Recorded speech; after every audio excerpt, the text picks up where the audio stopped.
Bismillahirrahmanirrahim. Assalamu alaikum, my dear students. How are you all? I hope you are safe and fine at your homes and enjoying the holy month of Ramadan. So, students, let's start our today's lesson. Please open page number 3 of your New Oxford Modern English book. This is today's topic. We have already done the start of this lesson, the word in a wall, and here I introduced you about the basic information in which this author is telling us that this is an autobiography, यानी ये उसकी ज़िंदगी के ऊपर गुजरी हुई एक आप बीती है, and how he was very loving the different kinds of insects and animals and he used to collect them. So he went outside in his garden and there he saw an old wall, and here and there he saw so many insects and different kinds of little animals, and during his journey he saw something else. So let's start our second paragraph.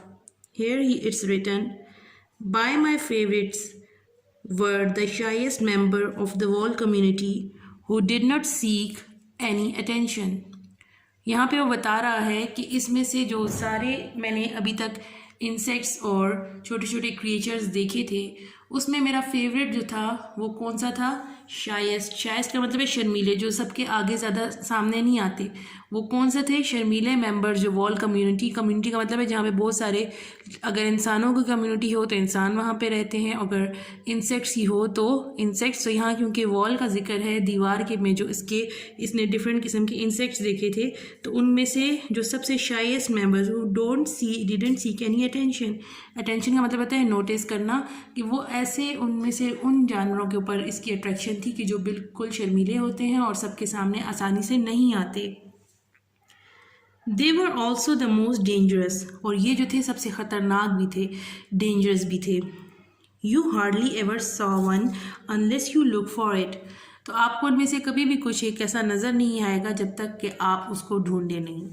And yet there must have been several hundred living in the cracks of the wall, और उसमें बहुत सारे 700 के हिसाब से, यानी 100 के हिसाब से थे जो कि क्रैक, जो दीवार के अंदर जो दरार पड़ी हुई थी उसके अंदर घुस के छुप के बैठे हुए थे। If you gently lifted a piece of loose plaster away from the brick, there crouching beneath it, अगर तुम किसी भी दीवार में से थोड़ा सा उसका प्लास्टर उखेड़ दो तो वहाँ पे तुम्हें नज़र आएगा कि दे हैव बीन क्राउचिंग का मतलब है वो छुपे हुए बैठे होते हैं, बीनीथ का मतलब है नीचे, यानी वो नीचे छुप के बैठे हुए होते हैं।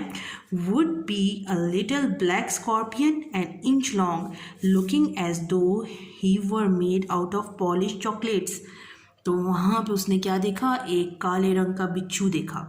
बिच्छू आप लोगों ने देखा होगा कभी, पिक्चर्स में आप लोग देखते हैं, वो कैसा होता है? इस तरह का होता है, उसकी ऐसे लंबी सी दुम होती है, पीछे यहाँ पे उसका डंग होता है और इस तरह इसकी पाँव होते हैं, यहाँ पे इसका जो है इस तरह पंजा सा होता है। तो उसने जो ही इसको देखा वो ब्लैक कलर का स्कॉर्पियो था। Looking to he were made out of polish chocolate, और जैसे चॉकलेट होती है ना, चमक रही होती है, इसी तरह इसने ब्लैक कलर का बिच्छू देखा जो कि चॉकलेट की तरह चमक रहा था। फिर क्या हुआ?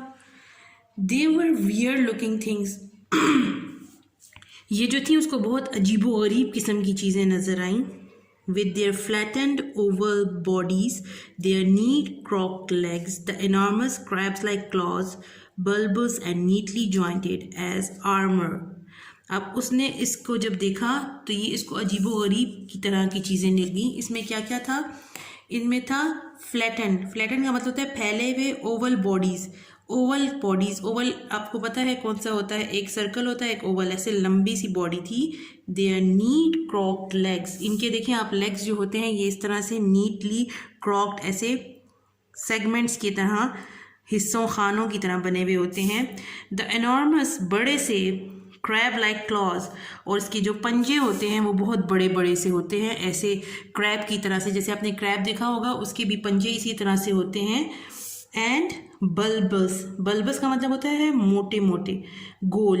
And neatly jointed as armour, और वो नीटली जॉइंट होते हैं। अल्लाह ताला ने इस तरह बिच्छू को ये खासियत दी है कि इस तरह से ऊपर से इसकी स्किन सख्त होती है, अंदर से नरम होती है, और ये इस तरह से इसके जो पंजे होते हैं वो इसके क्लॉज जो हैं वो इस तरह सेगमेंट की तरह होते हैं।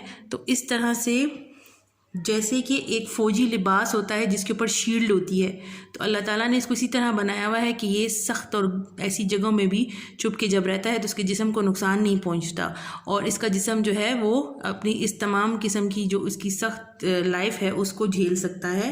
And the tail like a sting of a brown bead ending in a sting like rose thorn, और इसकी जो आगे चोंच होती है इसके साथ ही इसकी एक, जैसे कि एक आपने देखा है गुलाब के ऊपर कांटा होता है, तो कांटा कैसे चुभने की तरह उसकी चोंच होती है, तो इसी तरह इसकी जो टेल है, इसकी दुम जो है वो इस तरह कांटे की तरह ऐसे टेढ़ी और नोकीली थी।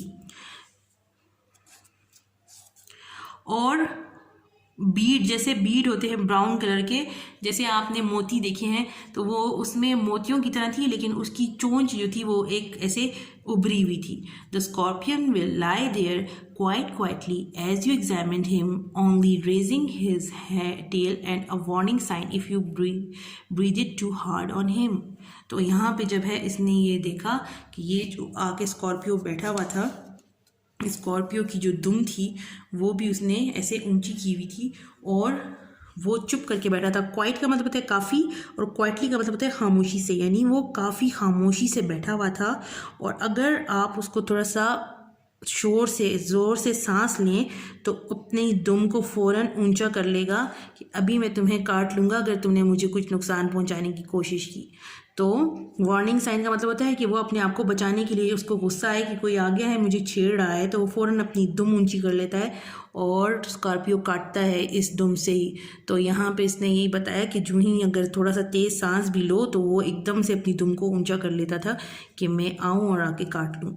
सो I think students you have completely understand it. Please आप जो भी मुश्किल डिफ़िकल्ट वर्ड्स होते हैं सो प्लीज़ राइट इट, आपको उसकी समझ आनी चाहिए, and please read it at your homes. इंशाल्लाह I will continue this lesson in the next class. See you, अल्लाह हाफिज़।